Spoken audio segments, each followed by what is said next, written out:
Carnet de campagne, bonjour. J'aime bien le nom de cette commune, Chef Boutonne.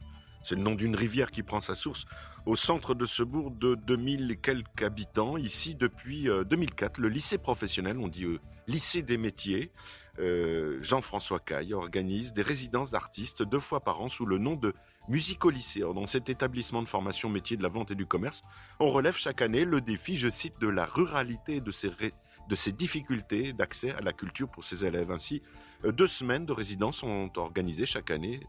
En 2017, c'est en avril et la seconde en septembre. Elle consiste à solliciter des artistes émergents de la scène musicale francophone qui encadrent les lycéens. Les années précédentes, les maîtres de séance et pas uniquement de cérémonie ont été Abdel Malik, Alexis HK par exemple, ou la Maison Tellier. Les jeunes travaillent aussi bien la pratique instrumentale que la pratique vocale.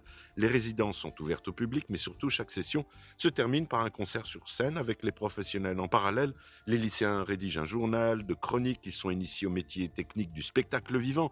Et l'idée n'est pas de créer des stars de la chanson dans la tradition des Starac, mais d'ouvrir ces jeunes à la culture et aux compétences qui la composent. De nombreux médias nationaux comme les Inrocks et même France Inter suivent d'ailleurs de près cette expérience très rare dans le milieu institutionnel de l'éducation et de la formation.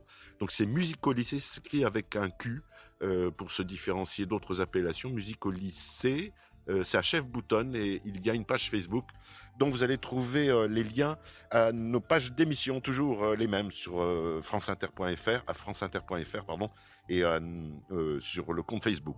Pour la grande histoire d'ailleurs de Jean-François Caille, ce natif de la commune fut constructeur pionnier de locomotives rapides. Sa première création avait atteint 120 km/h, c'était en 1860, au milieu du 19e. Voilà qui est dit.